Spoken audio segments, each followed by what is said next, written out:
किसान भाइयों नमस्कार।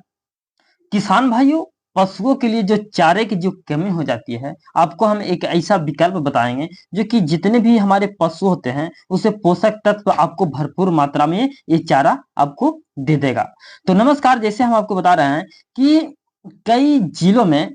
जो भूखे हरे चारा होते हैं, जिसे हम सूखा चारा बोलते हैं, जो विकल्प में लेते हैं, जैसे गेहूं के जो भूसे होते हैं, उसे क्या करते हैं कि जब हम गेहूं की मंजवाते हैं तो उसमें जो भूसा निकलता है, जैसे कि वो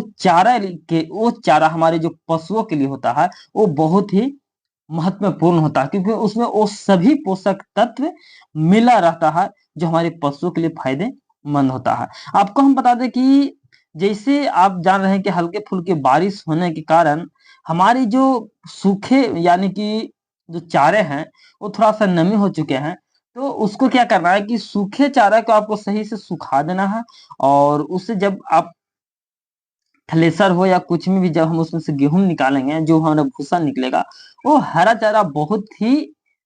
शानदार रहता है, जो कि कम या बिल्कुल नहीं रह सकता है, इसीलिए हम उसको सूखा चारा बोलते हैं। अगर जो उसमें गर्मी अगर जो ज्यादा लगी है, उसमें धूप का ज्यादा प्रकोप लगा है, तो हमारा सूखा चारा होता है वो अच्छा रहता है, वो खराब नहीं होगा। और जो नमी पकड़ लेता है उसमें गमक जैसा आ जाता है, बब्बूज आ जाता है, वो हमारे चारा जो कहते हैं पशुओं नहीं खा पाते हैं। जैसे जो सूखे चारे होते हैं, जो पशु के लिए जो गेहूं के जो भूसे होते हैं, उसे हम चारे के रूप में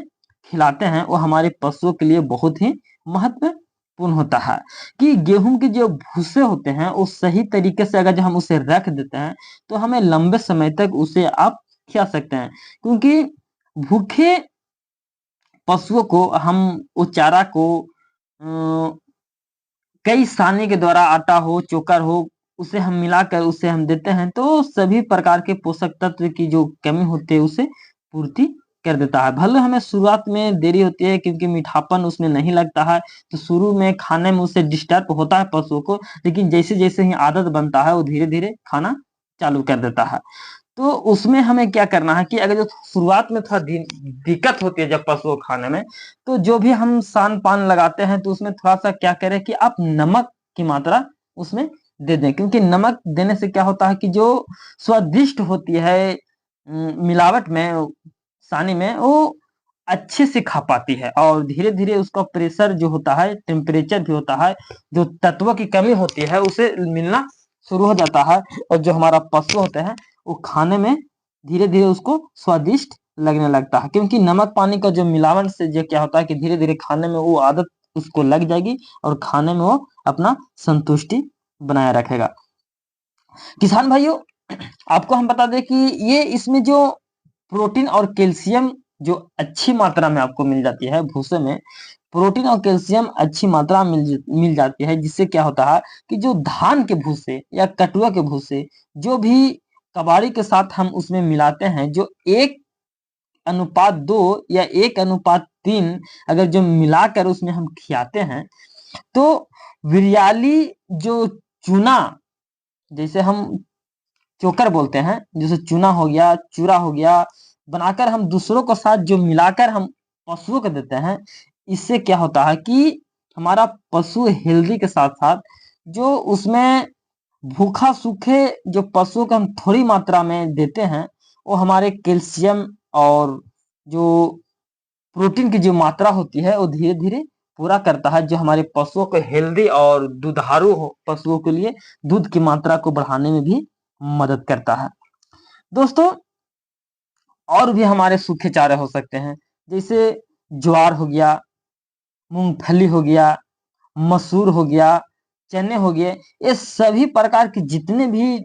अच्छे होते हैं, डांट होते हैं, उससे भी हरे चारे के रूप में आप खिला सकते हैं, क्योंकि धान गेहूं की जो कुट्टी होते हैं उससे भी ज्यादा उसमें पोषक तत्व पाया जाता है, जो हमारे पशुओं के लिए बहुत ही फायदेमंद होता है। चने के पत्ते की हम बात कर रहे हैं, तो जो इतने भी आलसी भी पौधे होते थी पशु होते हैं, उसको अगर जो आप खाते हैं तो वो आपको पशु को दुधारू जो पशु आहार होता है वो भरपूर मात्रा में उसको मिल जाता है। तो किसान भाइयों, जो दलहनीय फसल के जो पत्ते होते हैं, जो उत्पादन आप करते हैं, उससे भी आप इसका रूप में आप खिला सकते हैं, क्योंकि इसमें प्रोटीन और कैल्शियम बहुत ही अधिक मात्रा में होता है, जो हमारे पशुओं को हेल्दी के साथ साथ अधिक दूध उत्पादन में भी और बच्चे को तंदुरुस्त बनाने में भी मदद करता है। गंभीर रूप से अगर जो सूखे समय पर, जैसे अगर जो आप सही भूख मिटाने के लिए अगर जो आप उपयोग करते हैं, तो आप इसे पीस कर, जैसे क्या होता है कि आप मसूर हो, चना हो, मटर हो, कोई चीज भी दलहनी फसल हो, आप उसे पिसा कर भी अगर जो आप पशु को देते हैं, तो इससे भी क्या होता है कि पशु का जो आहार प्रणाली होता है, पाचन शक्ति होता है, उससे भी मजबूत बनाने में मदद करता है। तो पशु को आप कई रूप से आप उसे पोषक पोषक तत्व का ध्यान रख सकते हैं, अपने पशु का ध्यान रख सकते हैं, जो कि आपको खिलाने में ये मदद कर सकता है। पोषक तत्व बहुत ही कम ऐसे होते हैं जो पशुओं को भूख मिटाने के उपयोग में आते हैं, पशुओं को कम पसंद आते हैं। और इसका कारण क्या होता है कि आपको नमक वाला पानी आपको जरूर छिड़काव करके जब भी सानी लगाते हैं, तो उसमें नमक आपको हल्का सा जरूर देना है, क्योंकि नमक देने से क्या होता है कि मोलासिल जो छिड़काव होता है हमारे जो पशुओं को, उससे तंदुरुस्त बनाने में मदद करता है। तो आपको एक अच्छा विकल्प है कि अपने पशुओं के लिए हरे चारे के रूप में आप सूखे हो उसे स्टोर कर दें, रख दें। जो गेहूं की जो अभी कटाई चल रही है, उस भूसे को आप अच्छे से रख दें जहां पे पानी न जा, बरसात में आपको सुरक्षित रहे, और लंबे समय तक इसे आप सानी पानी के साथ आप दे सकते हैं। तो किसान भाइयों, आज की वीडियो में बस इतना ही। वीडियो अच्छा लगे तो वीडियो को लाइक शेयर और सब्सक्राइब कीजिएगा। बाकी नमस्कार।